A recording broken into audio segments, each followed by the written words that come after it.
진부한 직업 정보가 아닌 생생한 현직자들의 목소리가 담긴 직업 이야기. 지금부터 시작합니다. 한잡 합시다.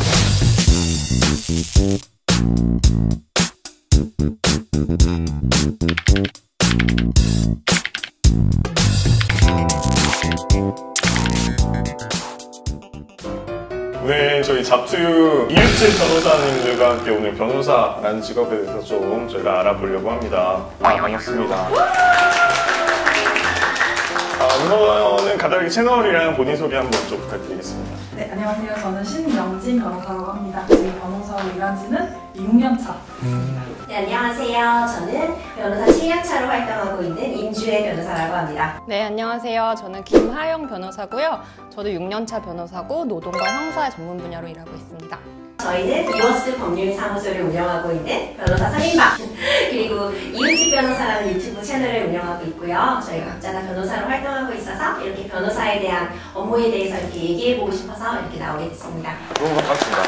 사실 직업 중에서도 좀 유명한 직업 중에 사자 직업이죠. 네. 사자에 약간 느낌이 나요. 사실 사자 중에서도 좀 더 유명한 변호사라는 직업인데 우선 간단하게 변호사라는 직업에 대해서 설명 부탁드릴게요. 인권을 수호하고 정의를 실현한다. 근데 이거 사실 어떻게 보면 그냥 우리의 사명 같은 큰 모토인 거고 실제로 변호사들이 하는 일은 크게 3가지 정도로 생각할 수 있을 것 같아요. 하나는 대리인. 소송 같은 경우에는 변호사만 유일하게 재판에서 다른 사람을 대리할 수가 있어요.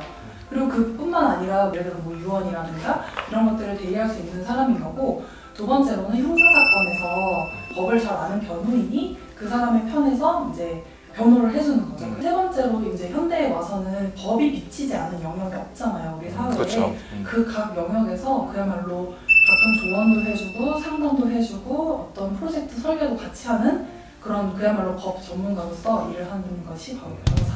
저희가 일반적으로 생각하기에는 사실은 뭔가 범죄가 생겨야지만 만나 뵙는 분들이라고 좀 많이 생각을 했었어요. 그리고 또 영화로 또 많이 접하니까 인식하는 게 검사랑 싸우시는 분들. 네, 약간 이런 그냥 정말 쉽게 내가 어떤 어려움에 처했을 때 법의 테두리 안에서 해결할 수 있는 방법을 찾고 싶다면 정말 쉽게 변호사를 찾아주시면 되는 그런 직업이에요. 가끔 만나 뵐 수 되겠어? 그러니까요. 나는 절대 안 만나려고 했어. 근데 그래서 저희가 저희 채널을 이웃집 변호사라고 한 것도 있거든요. 왜냐면 변호사를 너무 멀게 생각하시는 거예요. 근데 사실 미리 변호사를 먼저 만나면 크게 될 일도 미리 방어를 할 수가 있거든요. 그러니까 좀 더 가까이 생각해 주시면 좋겠어요. 오늘 콘텐츠를 보시는 분들도.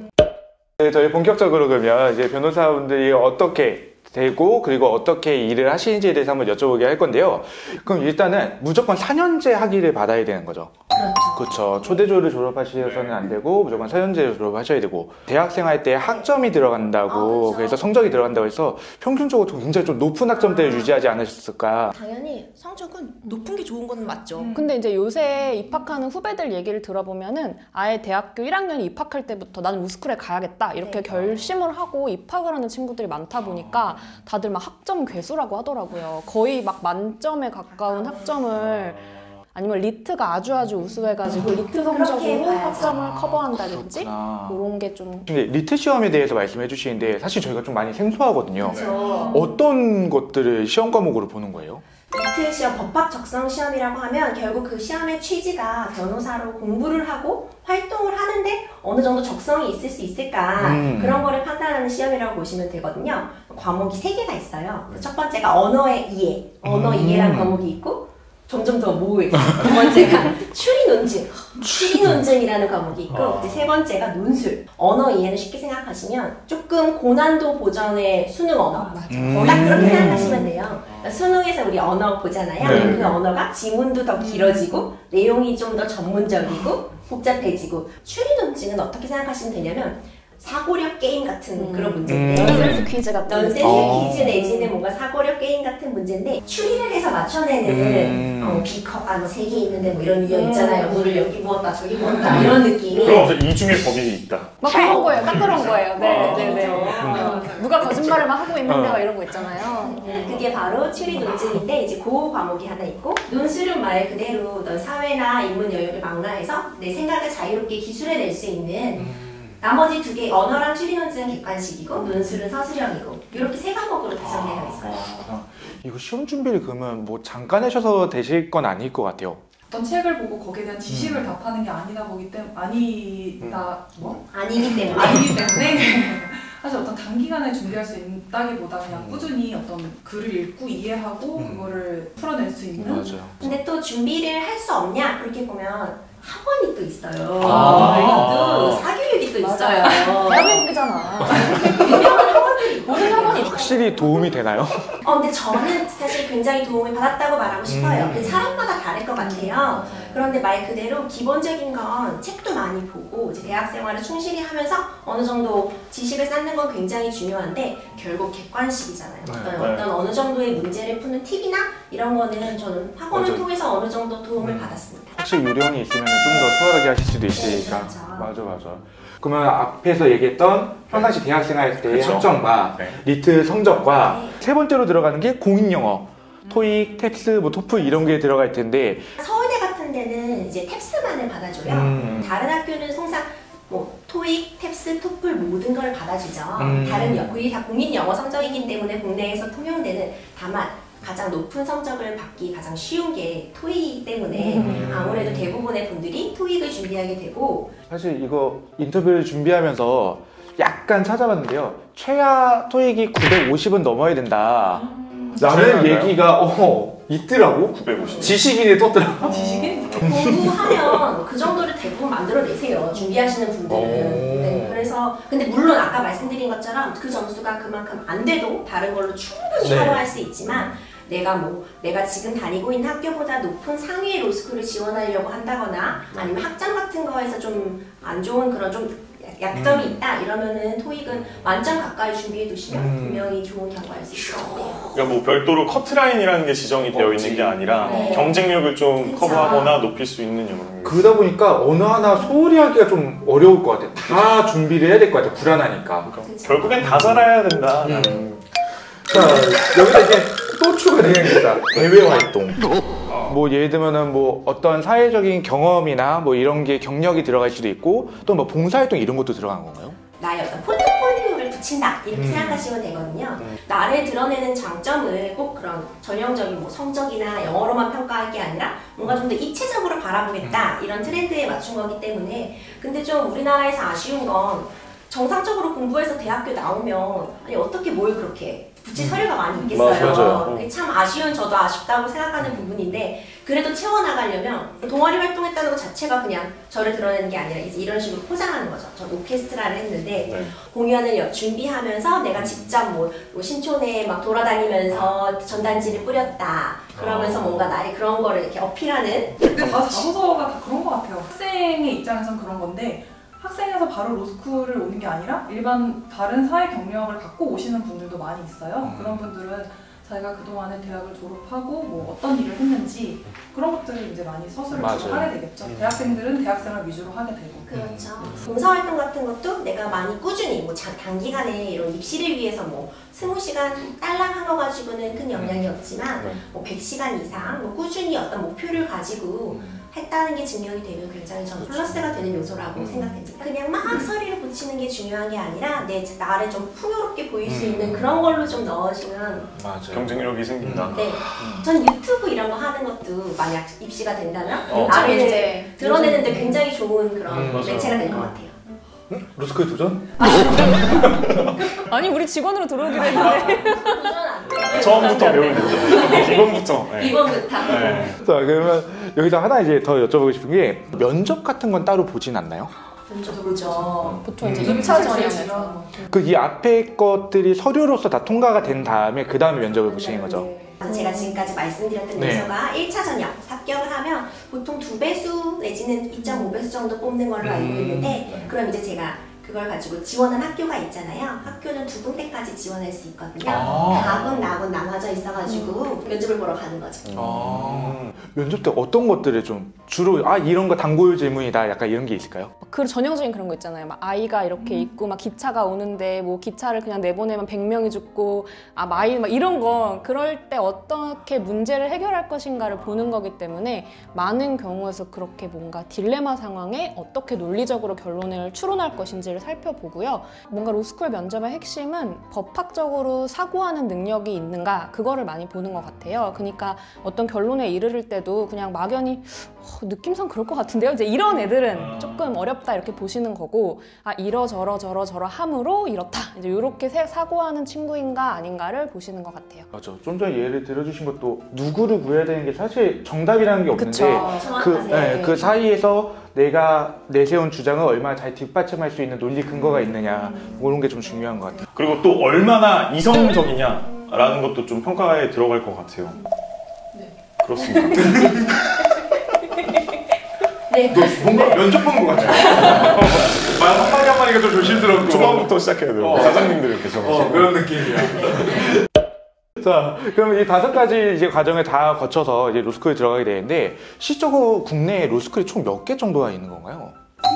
25개. 네, 총 정원이 2,000명. 2,000명의 학생들을 뽑는데 그럼 평균 경쟁률은 어느 정도가 될까요? 정말 할 사람만 좀 지원을 하는 데가 있고 좀 이제 진짜 다 한번 시험을 봐보는 그런 경우가 있는데 제가 들어갔을 때는 평균적인 경쟁률이 4대1 저희는 좀 정원이 큰 학교였는데 네. 정원이 오히려 좀 적은 학교는 어떻게 보면 더 경쟁률이 훨씬 치솟을 수도 그쵸. 있는 거죠. 맞아요.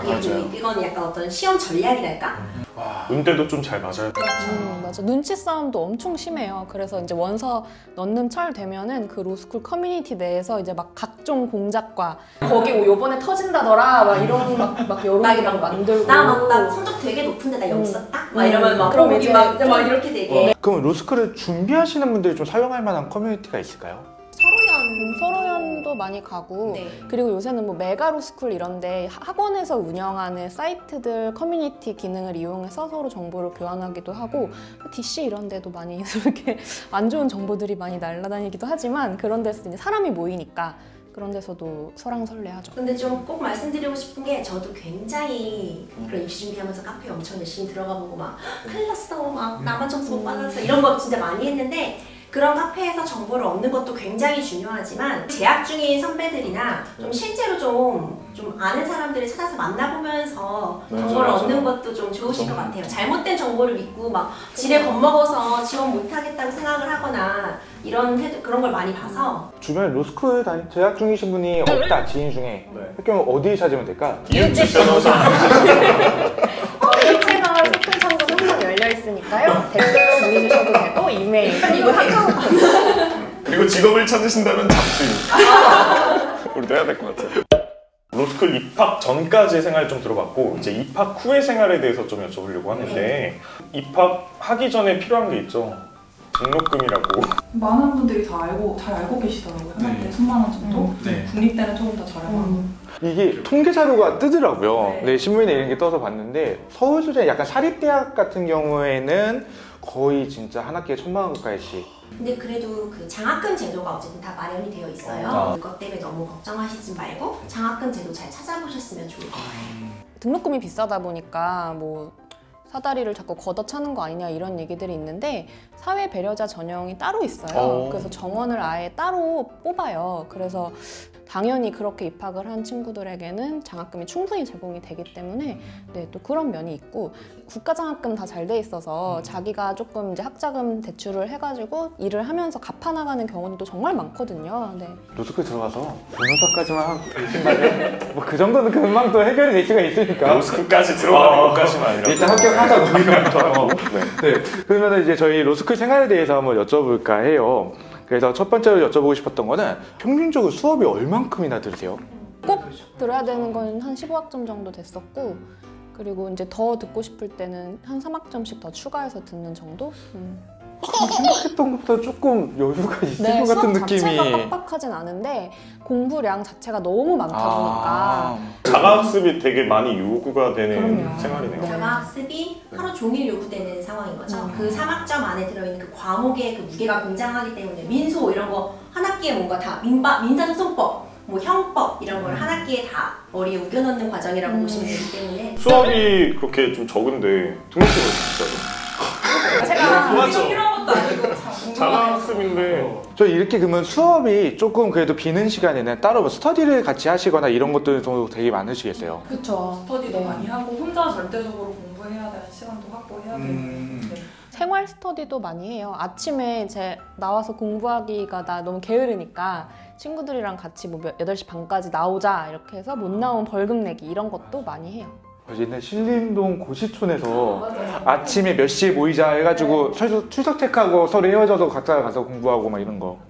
아, 그렇구나. 그럼 또 하나 궁금했던 게 그냥 단순히 그냥 법에 대해서 이론만 배우시는 게 아니라 변호사분들이 되시면은 이제 재판정에도 가셔야 되고 뭔가 변론 하시는 거를 직접 해보시는 기회도 있으셔야 될 텐데 약간 그런 거에 대한 트레이닝도 받으시는 건가요? 1학년 때는 주로 기본법, 예를 들어 민법, 형법, 뭐 헌법 이런 식의 기본법의 지식을 배우는 걸 위주로 하게 되고 2학년부터는 방금 말씀하신 대로 그냥 그런 실무 위주의 수업을 많이 하게 돼요. 실제로 현직 변호사들이 학교 그 과목을 개설해서 현재 진행 중인 사건을 같이 해결해 보기도 하고 네, 그 판사님이 오셔서 직접 재판 실무에 대한 강의를 하고 거기에 대한 실습을 해보기도 하고 약간 실전 훈련까지도 다 받으시는 팀끼리 이렇게 팀별 과제를 하고 판사님을 모시고 이렇게 재판을 연습하는 그런 서로 싸운다? 네, 서로 모의 재판처럼? 이제 컴페티션 그런 거는 어떻게 보면은 이제 저희가 방학 때 인턴이라는 걸 나가거든요. 그래서 방학 때 인턴에 나가면 이제 대형 로펌으로 나가기도 하고, 뭐 이제 법원으로 가기도 하고, 나중에 말씀드리겠지만 뭐 검찰 이런 거 나가기도 하는데 그런 데서 또 이런 걸 실무를 직접 해보는 경험을 할 수 있을 것 같아요. 졸업을 하려면 총 4군데 인턴을 다녀야지만 졸업을 할 수가 있도록 돼 있어요. 그래서 보통 한 군데에서 2주를 해야지만 1학점을 주거든요. 로스쿨 전 과정 중에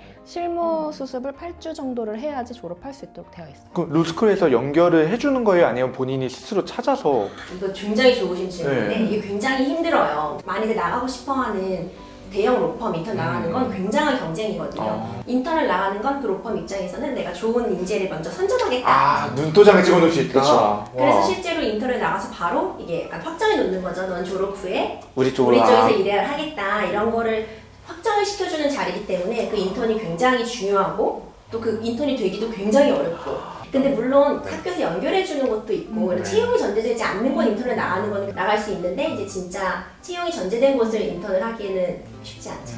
그럼 졸업 조건에 대해서 좀 자연스럽게 넘어오게 되었는데 이런 인턴 제도에 대해서 필수로 이수를 해야지만 조건을 갖추는 거고 또 다른 졸업 조건이 있나요? 기본적으로는 학점 이수를 해야 되고 졸업 시험을 따로 보기도 해요. 네, 그 졸업 시험을 가지고 졸업을 시킬 건지 말지를 결정하는 학교들도 있습니다. 어떻게 보면 졸업이 중요하다기보다 변호사 시험을 합격하는 게 좀 더 초점을 맞춰주는 거죠. 그래서 이거는 정말 시청자 여러분과 저희들만의 비밀인데 일부 학교에서는 그 졸업 시험을 가지고 변호사 시험을 합격하지 못할 것 같은 학생들을 졸업을 안 시키는 경우도 있어요.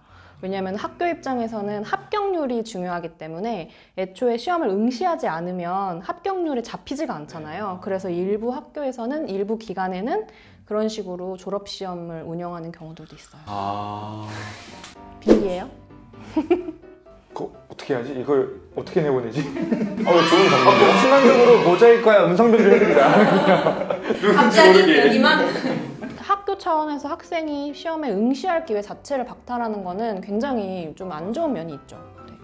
근데 오탈자 제도라는 게 있어요. 네, 변호사 시험을 5번? 맞아요. 응시 기회가 5번이 제한되어 있어요. 네. 그거 5번 동안에 합격이 안 되면 그냥 0. 네. 그냥 졸업생 사주예요. 거예요. 또 다른 길이 있겠죠. 네, 그죠. 네. 그런 거 아니니까.